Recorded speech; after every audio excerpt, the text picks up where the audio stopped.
Hey there, and welcome to Creative Made Podcast. I'm Yesenia Bocanegra, and I'm so excited to kick off this first season, this first episode with you. Today, I want to talk about something that all creatives, anybody who is doing something, can come through or could struggle with, and that is creative blocks. If you felt like you're forcing your creativity or you've wondered how to balance creativity with your business goals, you're not the only one. You're not alone. So, on this episode, I want to dive into ways in which you can find your creative flow, what that really means, and how to get into it, and how to align your creativity with the work that you're doing. I'm Yesenia, video podcast and content creation coach, and this is Creative Made Podcast.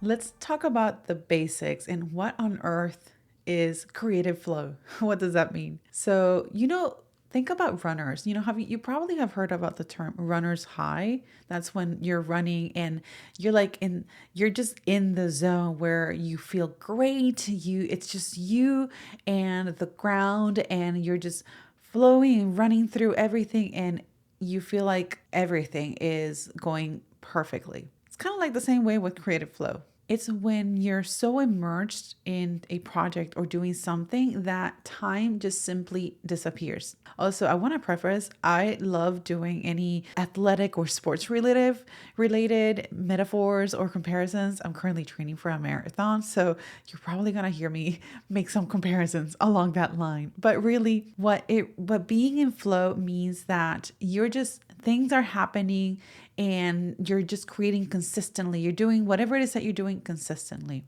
Ideas are coming naturally, distractions are fading away, and you are fully present in what you're creating. But let's be real, getting into that state is not always easy, especially when you're juggling your business tasks, content creation, and everything in between. So how on earth do we get there? So let's talk about getting in the zone. A couple of things that have helped me get into the zone have been, one, to create a ritual. Just like athletes have pre-game routines, having a ritual can signal to your brain that it's time to create. This could be as simple as making a cup of coffee, putting on a specific playlist, or writing for a few minutes to clear your thoughts. Some of the things that I personally do when I want to do some deep creative work or some just deep focus work, first of all, I just clear my desk, make sure that it's organized and decluttered.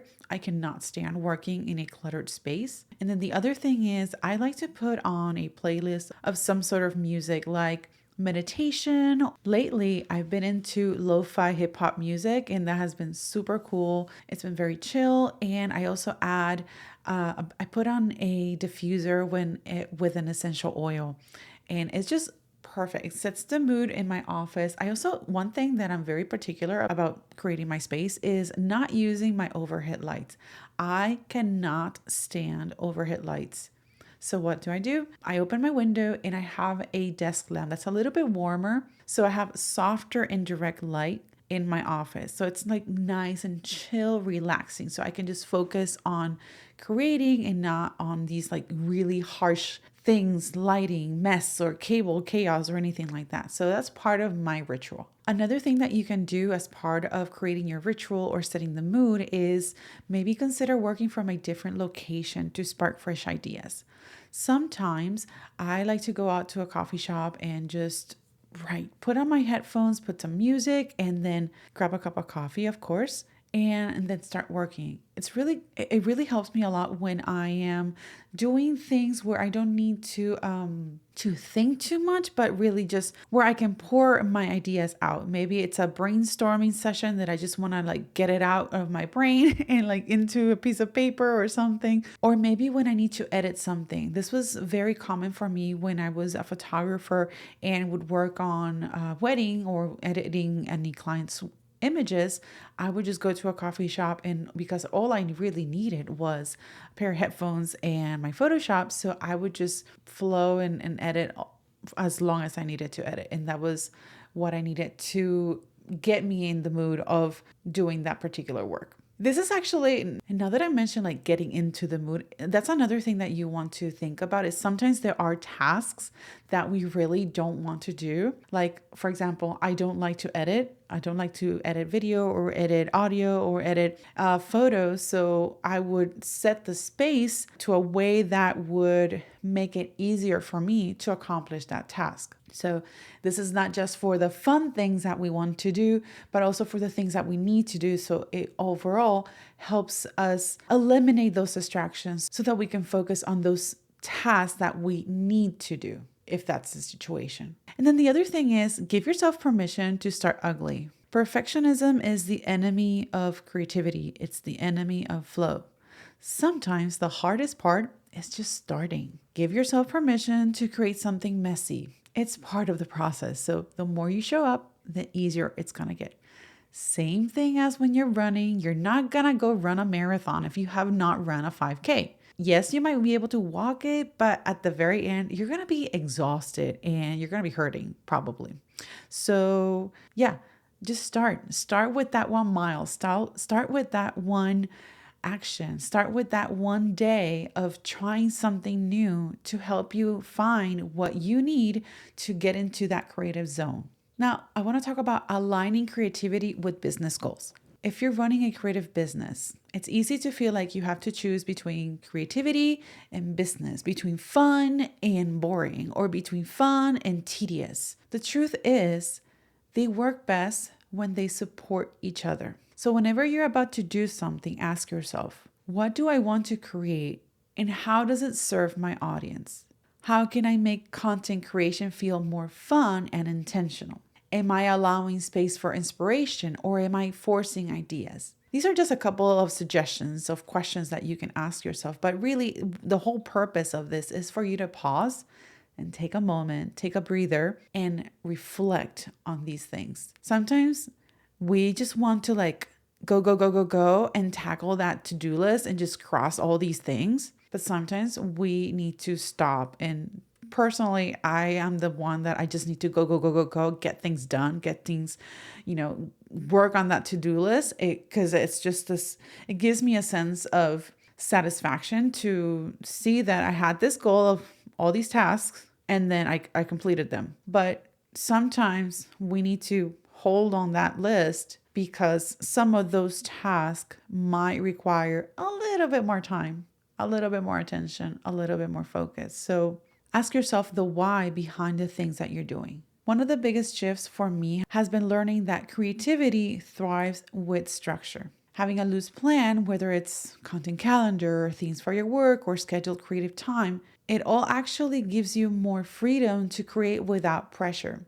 I didn't understand this at first when I heard about this concept. And when I first heard about this was when I was interning with a photographer, and she had a very, very busy schedule, married, children, running multiple businesses, not just hers, but her husband. So it was a pretty busy schedule. And I remember her saying that she feels, maybe I asked her or I can't remember, but the conversation started along the line of, how do you do all of this? How are you able to do all these things and not feel overwhelmed or not be able, or maybe missing something? Or don't you feel like you're restraining yourself from having such a tight schedule? And then she said that she feels the most liberated when she has the schedule because she knows the time that she has available, and then that gives her flexibility. And that didn't make sense to me at the time. I didn't understand it. But now,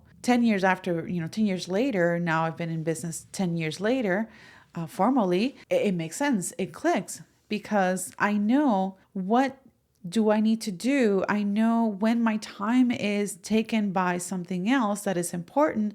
And then I am now intentionally leaving room for other things, for fun things, for whatever other things that I need to want to do.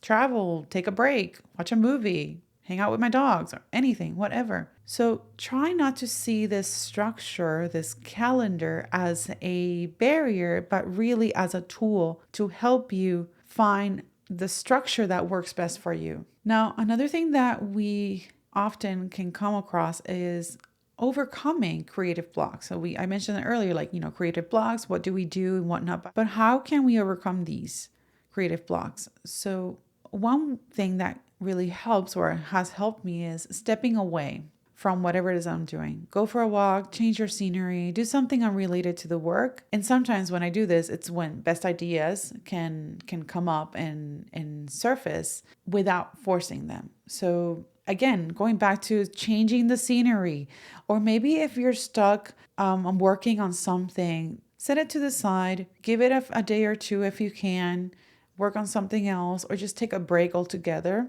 and then go back to it and see how it looks, see what can be improved. I often do this when I'm designing something and maybe I'm a little bit tired and I just want to get it done. I might design it. I won't submit it right away, but I might design it because I have an idea already in my mind.